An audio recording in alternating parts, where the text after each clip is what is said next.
All right. Hello, everyone. My name is Stuart Graham. Welcome to the Medicare 101 webinar. This is the expanded edition because we're going to cover all the basics, but we're also going to cover some of the nitty gritty and some kind of insider baseball type stuff.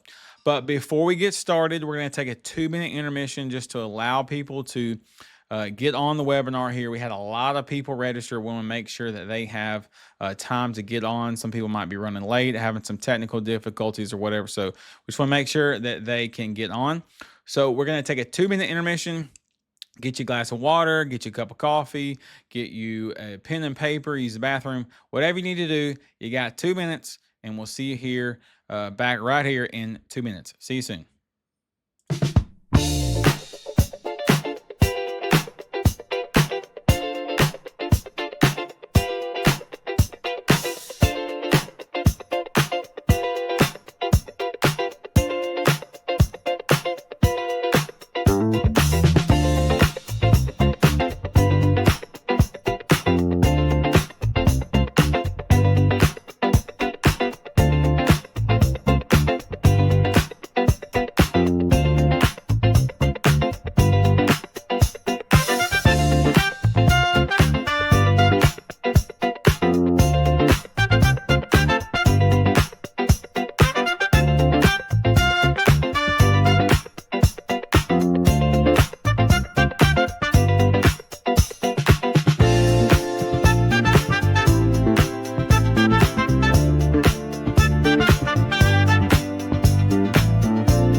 All right, welcome back. Glad to have all of you here. I'm glad we waited a few minutes here because we definitely got quite a few more people on. Give you just a few more seconds here to get settled as you get your pen and paper and you get ready to learn. Glad everyone is here. All right, with no further ado, here we go. Let's jump into this presentation. Again, this is a Medicare 101 expanded edition, a guide for turning 65. Once again, my name is Stuart Graham. I am going to be your host. So before we get started covering all of the parts about Medicare, I want to tell you a little bit about me. I have been in the Medicare and senior industry full time now for 11 years, so I'm not wet behind the ears anymore. We have a lot of experience under our belt. We've seen a lot change over the last 11 years. Medicare is ever changing, and we have been around for a lot of that change. In my spare time, I love to fish and hunt. I also love to spend time with my beautiful family, as you'll see a picture over there. I love to spend time with them at the beach and on the water. In my arms is Theodore. He is our youngest. He is currently 5 months. Anna Blake is the one in the middle, and she is 5 years old. Isabel is in my wife's Casey's arms, and she is currently 2.5, going on 3, and she is my little fireball. Fun fact about me, I'm also a pastor, and my wife and I have a podcast called Sword and Trowel. So if you like podcast stuff, check that out sometime. Our team at Graham Life Services, obviously my wife is part of that. She's the owner advisor. Alicia is our office manager. She has been with us for about 6 years. And then we have Alan Graham, and you can tell by the last name, he is my dad. This is truly a family agency. We're not a big time call center. We have helped over 1,000 clients. We absolutely love what we do. And every client, we continue to service them year after year and check and make sure they're still on the best plan. And we are super proud of that. Very cool fact about KC that gives us some insider knowledge here. Before she came to work with me, she was working for a very large independent physicians association that had 1,500 physicians in there, and her sole job was to help those physicians get paid by Medicare and Medicare Advantage. And so we look at things a whole lot differently because we're not looking at just what is on the benefit sheet, but we're actually know what's going on in the background, which makes us advise people very differently. So it's very valuable information in how we advise our clients. Why do I do Medicare? Why do we do this? You know, it's because of people like Miss Patricia. She came to me, and her and her husband came to me. They were turning 65. Uh, we put her on one plan and we put him on a completely different plan. He fought me, wanted to be on the same plan that she was, and I just heavily advised against it. And then 18 months later, he passed away. And because we put him on the right plan, Miss Patricia, she called me later and she said, "I'm so thankful that you put him in the right spot because it allowed me to take care of my husband in his last days and not be worried." So we value helping our clients get a peace of mind with the coverage that they have. Also, we do it because of Mr. Otis and Miss Carolyn. They came to us long after they had turned 65, but their premiums were absolutely eating them alive. We sit down and we discover that we could save them $12,000 a year in premium. Not kidding, y'all. $12,000 a year in premium. Honestly, that changed their life. It was massive. We also do it last one here because of Miss Hope. She was turning 65. She was all alone. She was a widower, and or excuse me, a widow, not a widower. So she was a widow, and she came to us, and all of the text messages, the calls, the emails, the mail, it just was so overwhelming. She had no idea what to do. She was literally in my office in tears, and we helped walk her through every step of the way, guiding her, giving her the right information, not pressuring. We don't do that. We do a consultative type sell where we give you guys the right information and we just help you pick the right plan. Okay. I believe that if people are given the right information, that they can make an educated decision for themselves. You ultimately know what you need. You just need the right information. And so we gave that to her, and I looked at her right in the eyes and I said, "Miss Hope, you will never, ever be alone when it comes to your Medicare stuff ever again." And those tears of overwhelm turned into tears of joy and peace as she knew she's going to be taken care of. And we absolutely love it. So we love this whole thing because we love helping people just like you guys. So little plug for us here. Now let's jump into the Medicare 101 information and all the expanded stuff coming right up. All right, what is Medicare? Medicare is health insurance for people age 65 plus, and it is provided by the federal government. It is also for certain younger individuals with disabilities. So if you've been disabled for 24 months and you had enough work credits, you'll be able to enroll in Medicare as well.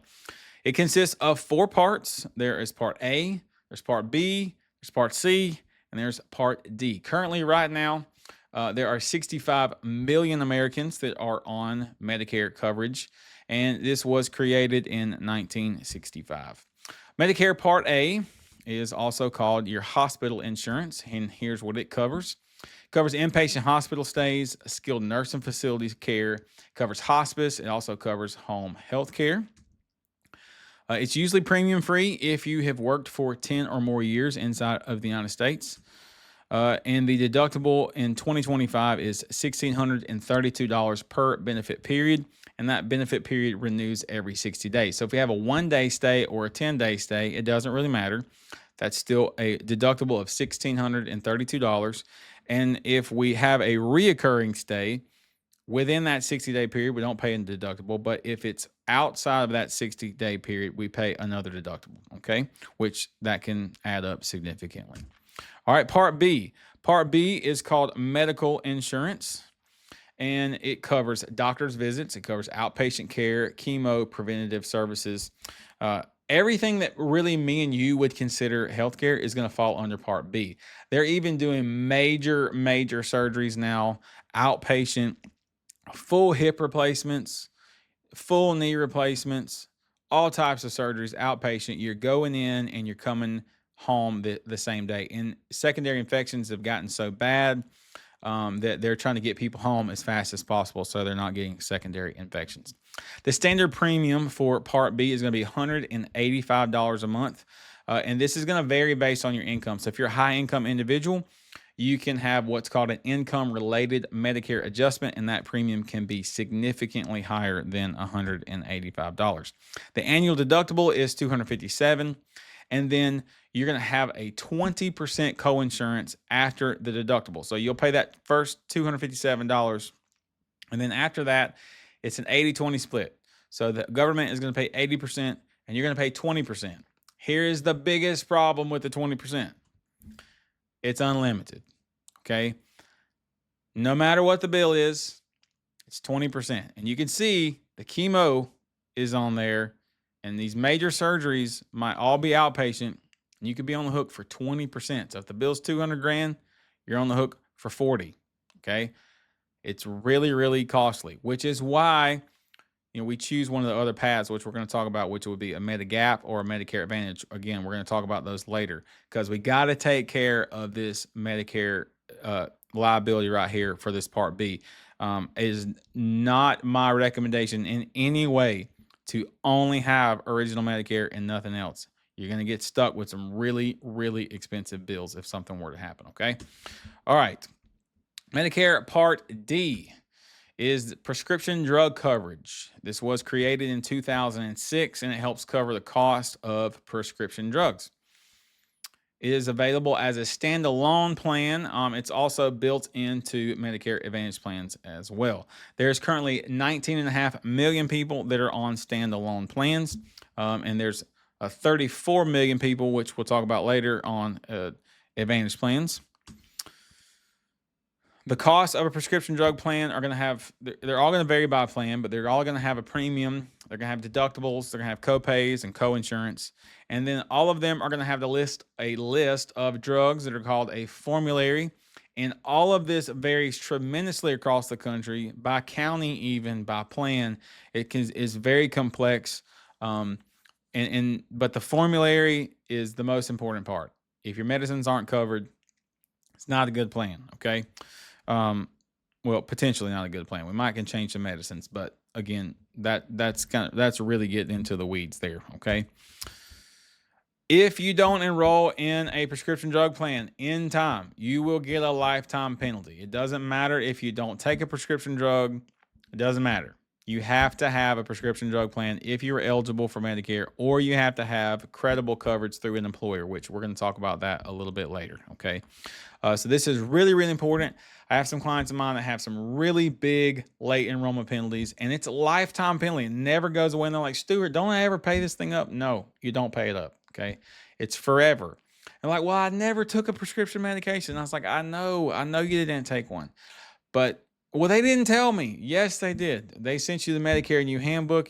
They sent you a little guide, and all of that had the late enrollment penalty in there. Well, who reads that? Nobody, but it's in there. And the federal government is going to say that we sent it to you, and there's really nothing you're going to be able to do about it. So you've got to make sure you have a prescription drug plan. All right, Medicare enrollment period. So it's great to know about what the parts of Medicare are, but we got to know when we can enroll in those different ones, okay? Medicare enrollment periods, one of the ones we're going to talk about in depth today is called the initial enrollment period, and that is based on your 65th birthday. Another one, we're not going to cover this one in detail today, is the annual enrollment period. It runs from October 15th to December 7th, and this is primarily for changing plans. So once you've enrolled in Medicare, you have a prescription drug plan, or you have a Medicare Advantage plan, this is the time to change that, okay? There's also a Medicare supplement / Medigap open enrollment period. That starts within 3 months of your 65th birthday, and then it goes to 6 months after enrolling in Medicare Part B, okay? You will be able to get a supplement or Medigap guaranteed issue, okay? And they won't ask you any health questions. They're also called special enrollment periods, and these are All of these vary based on life events. We're going to cover some of those really quickly before we jump into the initial enrollment period. So the top 5 special enrollment periods is losing employer coverage or union coverage. So if you're like leaving, you're retiring, that's a special election period. We would be able to enroll you in Part B or a Medicare supplement, Medicare Advantage. All of those would be able to enroll you in that. Okay. Moving to a new area with different plan options. So Medicare plans are based on the county that you live in. So moving just one county over might make new options available to you. That could produce a special election period. Also, if we move states, that's going to definitely create a special election period. If your plan contract ends, so if the Part D or the Medicare Advantage plan contract ends, that's going to produce a special election period. Gaining or losing Medicaid eligibility, also qualifying or losing extra help for prescription drugs, all of those would create a special election period. What is the most important enrollment period of all? And that is going to be your initial enrollment period, or your IEP, if you want to abbreviate it. Okay. That is a 7-month window that begins 3 months before your 65th birthday month. It includes the month of your birthday. So this is not based on your birthday, it's based on your birthday month. And it ends 3 months afterwards. So in this example, this person is born in July. Their initial enrollment period would start in April the 1st. If they enroll in Medicare Part A and B in April, then their coverage will be effective in July. Okay, and during that time period, they'll also need to get a Medicare supplement or a Medicare Advantage or a prescription drug, which we're going to talk about the paths here in a second. That's what we call them, is what path. In the initial enrollment period, you must choose your path. This is so big, guys. We've got to make a decision, okay? I know sometimes we just want to push stuff off, but you've got to make a decision or you might have a late enrollment penalty, okay? So we're going to need to choose either path 1, which path 1 is we get parts A and B, which is called Original Medicare.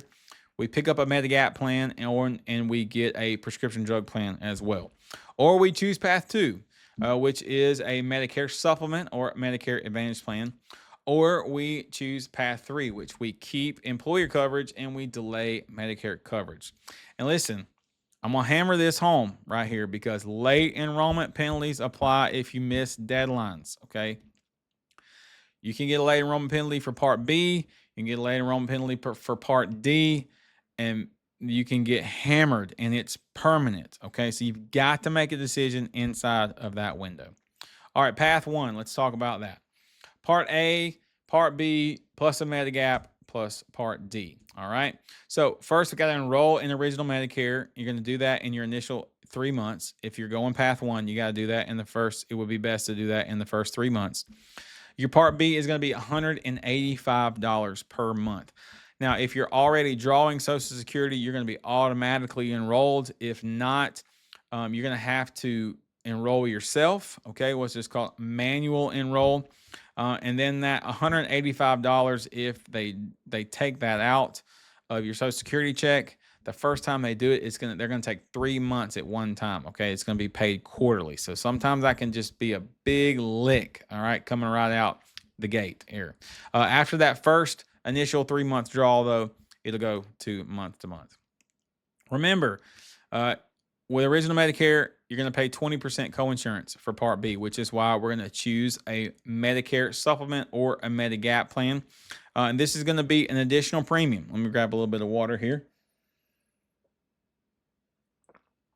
It's going to be additional premium per month, and that's going to help you cover the copays and deductibles and the coinsurances for Part B. And then we've got to choose a prescription drug plan. That's going to be additional premium per month. And then there'll be copays and coinsurances and all that like we covered in Part D. What is a Medicare supplement or Medigap? So let's just, first off, a Medicare supplement and a Medigap, those terms are synonymous. So they mean the exact same thing. So if somebody says I have a Medicare supplement plan or somebody says I have a Medigap plan, they're talking about the exact same thing. They're private plans that fill in the gaps of original Medicare, and there's an alphabet soup of all the different plans. All right. If you were Medicare eligible, if you were eligible for Medicare before 1/1/2020, you cannot get a Plan C or a Plan F. You have to choose from one of the other plans. These plans cover deductibles, copays, and coinsurances, and all of them vary based on the type of plan that you choose. Excuse me. And again, all of those will vary. All right. Reiterating this, does not include a Part D. You got to get that separate, okay? Path 1, pros and cons. A pro here would be predictable costs. There's fixed annual costs. The prescription drug plan has to submit bids to CMS, and that's going to be at least locked in every year. It can change every year, but that's going to be locked in yearly. And then your premium for your Medigap plan is going to be locked in yearly. Again, that can change as well, but it is at least for the year going to be locked in. So from month to month, you're going to know what you're going to have to pay, okay? A pro for Path 1 is going to be more flexibility for where you get care. Medigap plans do not have networks, so you're going off a traditional Medicare, and that can open up where you get your care significantly, especially depending on what area of the country that you're in, okay? And in Medigap plans are great for high utilizers. So anybody that comes to me and is very sick, I'm probably going to start you out on a Medigap plan, okay? Because sometimes on the Medicare Advantage side, if we're really high utilizing right out the gate, it can add up really quickly. What's a con? A high monthly premium. So with that predictability of costs and the flexibility of where you get care, you're gonna have a much significantly higher cost, or you have a significantly higher cost, okay? There's no extra benefits like dental and vision, which can really offset some things if we utilize those benefits. It may not be the best for healthier individuals, okay? Because you have a monthly premium, it doesn't matter if you stay home or go to the doctor, you're still going to pay that monthly premium no matter what. And so if you are a healthier individual, a lot of times you're going to be spending more money on your monthly premium than you would if you had a Medicare Advantage plan and were doing just regular checkup visits, okay? And then Medigap premiums are not regulated by the federal government, so they can change and move anytime they would like to, and that can be problematic, which we're going to talk about here in just a minute. Medigap half-truths, all right? So this is the stuff that they market Medigap plans to you. So if you're turning 65, which probably many of you are turning that soon, okay? You have probably seen these in advertisements, is that the half-truth number one is that you can see any doctor that takes Medicare. And while I understand what they're saying, it is absolutely 100% a half-truth, because the full truth is this is only true for doctors that are accepting new original Medicare patients. Some providers are only accepting new patients that have a Medicare Advantage plan. So locally, this is a really, this happens a lot locally for us, is that there are doctors that only accept new patients that have Medicare Advantage plans because the Advantage plans give them a higher reimbursement rate than traditional Medicare. This does not play out typically with specialists, but it does play out with primary care doctors. It doesn't normally happen either if you have already established care with that doctor. This is when you're trying to find a new doctor, and we have folks that have a very difficult time finding a provider here locally if they have a Medicare supplement plan because of the payment models for the Medicare Advantage plan. So it is true in essence, but it is a half-truth because it's not always true that you can see any doctor when you have a Medicare supplement plan. Medicare supplement plan half-truth number two, there's no out-of-pocket cost. The full truth is you still have significant costs with monthly premiums. There's deductibles, and you might have copays. on your Medigap plan, depending on what plan that you go with. You've also got your Part D plan because that is a standalone prescription drug plan. Sometimes the premiums and the co-insurances and the deductibles there, maybe in the copays too, might be a little bit higher than a Medicare Advantage plan because it's a standalone plan. Okay, they don't have as much revenue to work with as the Advantage plans, and so sometimes that can lead to a little bit higher cost. So no out-of-pocket costs on Medicare supplement is definitely a half-truth. Continued here, half-truth. My goodness, half-truth number 3. There we go. Is no prior authorizations. The full truth here is yes, there is less oversight for Medigap as opposed to Medicare Advantage plans. But Medicare guidelines still must be followed, and some of the services still require a prior authorization, even from Medicare. And then Medigap plans are not required to cover anything that original Medicare doesn't cover. So if original Medicare denies it, then the Medigap plan is going to deny it too. It's not giving you extra coverage. It's just filling in the gap, okay? So I don't want it to sound like no prior authorizations mean you're going to be able to get done whatever you want to get done. That's not true at all. That's why it's a half-truth. All right, half-truth number 4 is no surprises. All right, and here's the full truth. You're going to get a premium increase probably every year. And that can come at any time. So these premiums are not regulated by the federal government, so they can decide when they want to raise them. And this is 2025 numbers right here. This year, many people are getting a 25% increase in their Medicare supplement premiums. One state is actually getting a 40% increase. That is a surprise. Imagine going to the mailbox and you got your letter from your insurance company and you open it up and it was a 40% increase in your premium. Your jaw would hit the floor. You would be surprised. Okay. So again, it's a half-truth.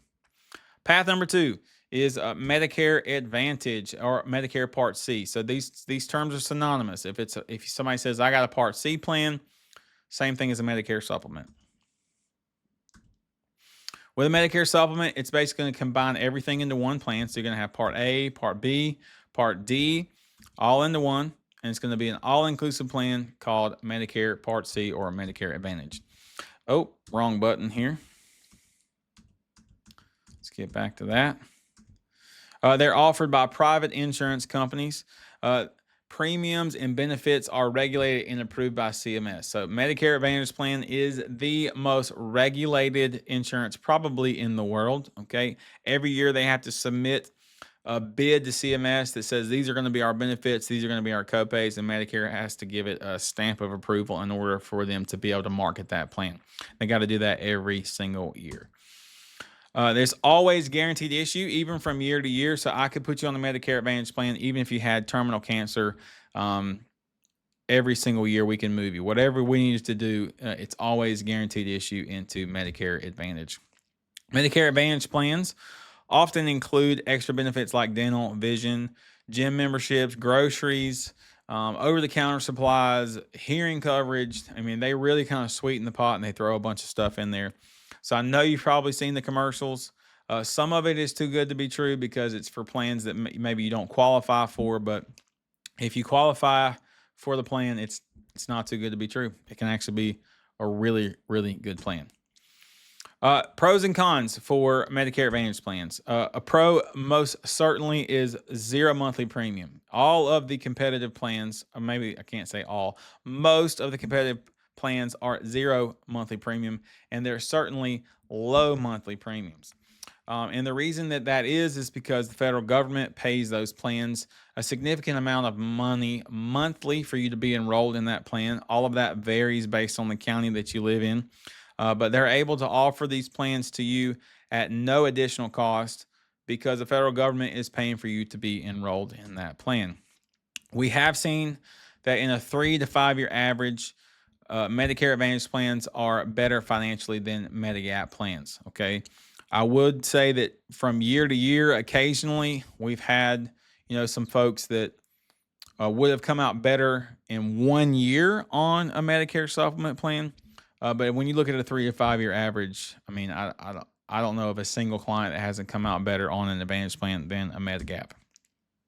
The extra benefits like dental and vision, they actually make that value proposition go even more. So If we're just looking at premium and co-pays and co-insurances for Medigap, that 3 to 5 year average is absolutely true. Once we add some dental and some vision in there, man, it can really kind of swing some value and really create a great plan.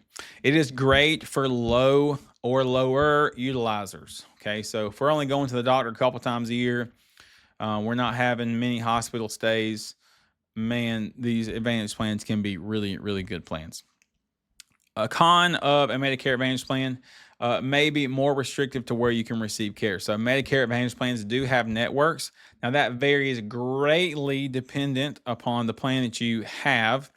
So you might have a plan depending on your area of the country that is very robust network, and you won't have any access issues. Or there could be some really small Medicare Advantage plans that have really small networks, and that would absolutely be a massive issue. Okay.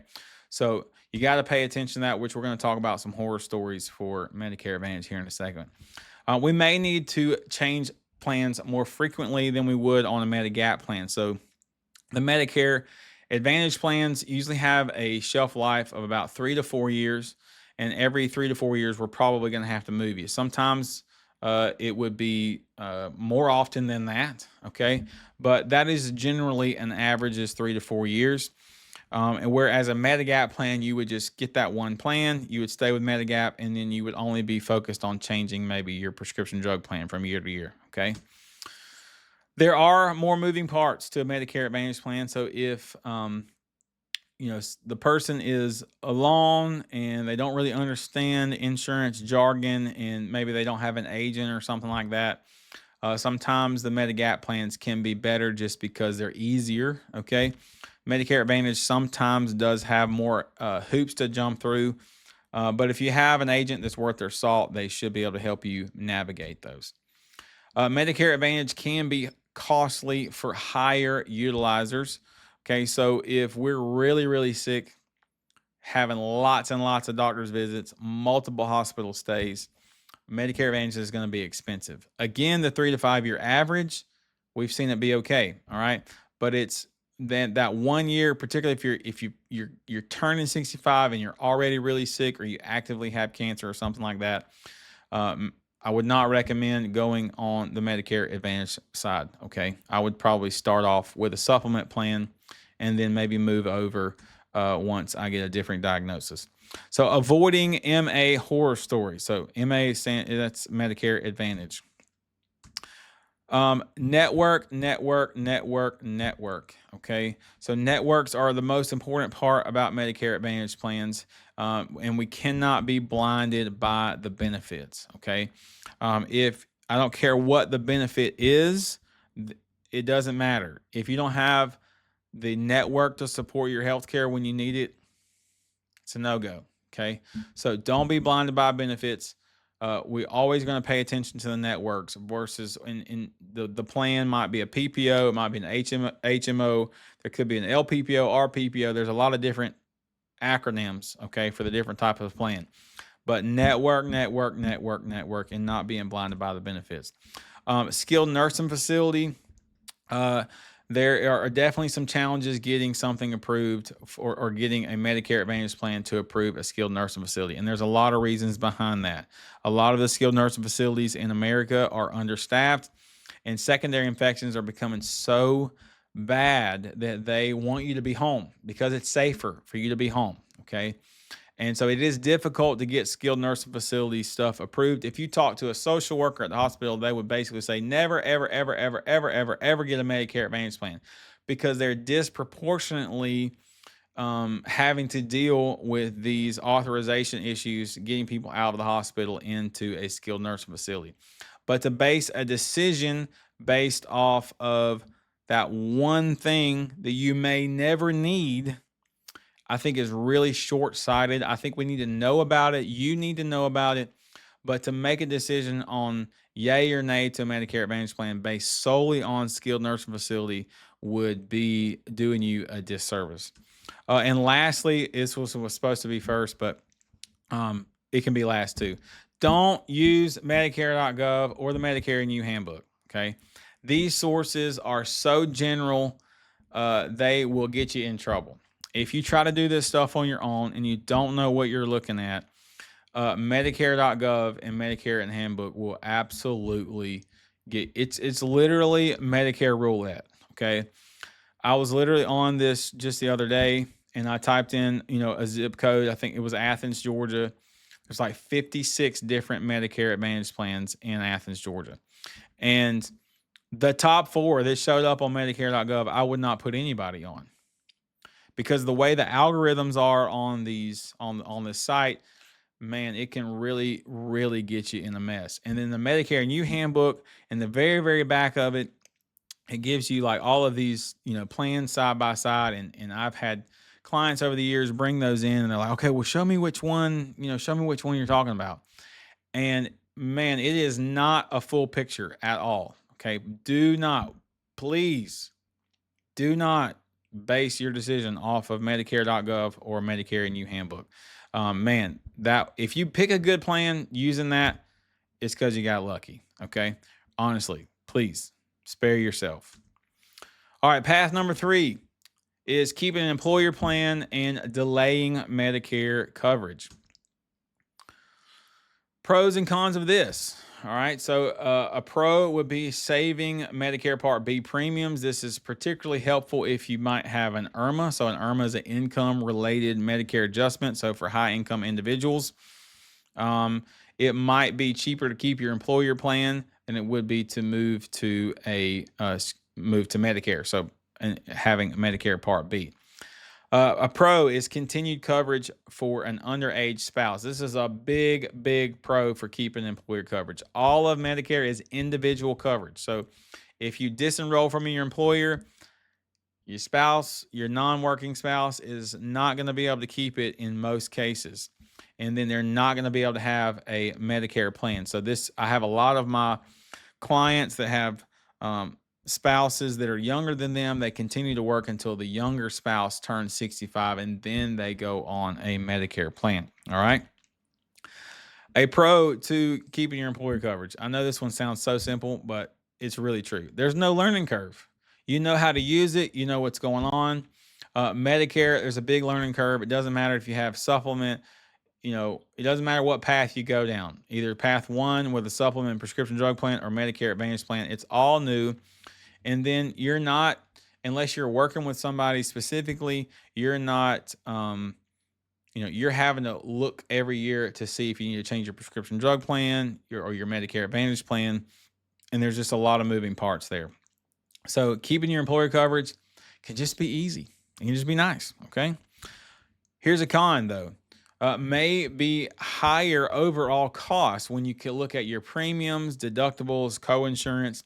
And then when you combine the benefits of the plan, overall, it might actually be more expensive and you get less coverage to stay on the employer plan. These Medicare plans are really, really good. And so that could be a con to stay with a Medicare, to stay with your employer plan and delay Medicare. Last one here. You may have a lifetime penalty if your coverage is not considered credible. All right, so you're going to need to talk to your HR to make sure that your coverage is considered credible. If you make a mistake here, it's a big one, okay? You don't want to do that. Some things to check if you're going to stay with your employer plan or you're thinking about that. You're going to check with your employer to make sure you have 20 or more employees. You probably already know that, okay? That definitely affects how the coordination between your Medicare plan and your health plan works with your employer.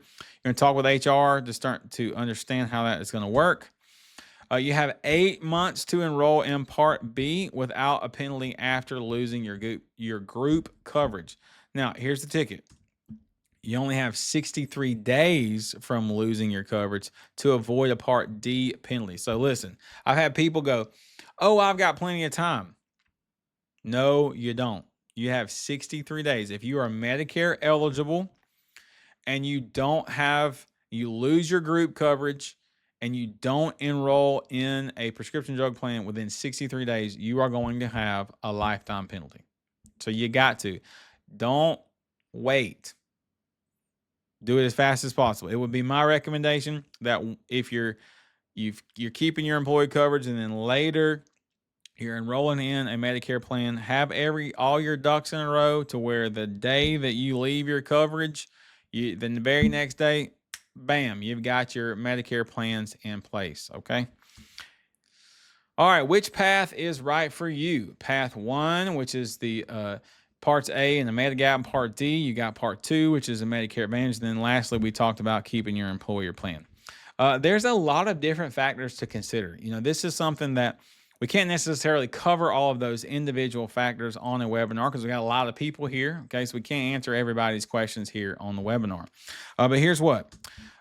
We can help you choose what's best for you. And we'll do that with no pressure.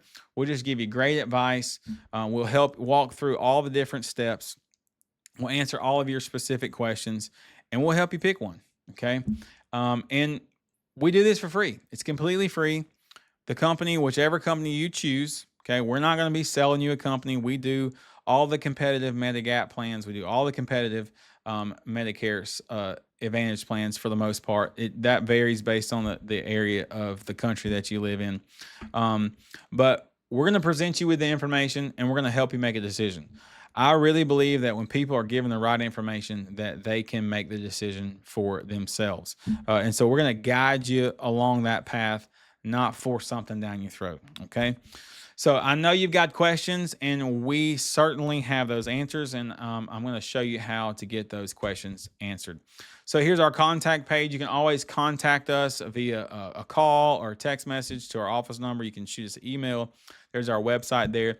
If you want to schedule a free Medicare consult, you can click on the link or you can scan the QR code. We do have 184 5-star Google reviews. So we've been doing this a long time. We've had a lot of people have great experiences. So look, we look forward to potentially working with you. Thank you so much for watching this webinar. I hope it helped you learn something, helped you make really good decisions for your Medicare coverage. And yeah, thank you for jumping on.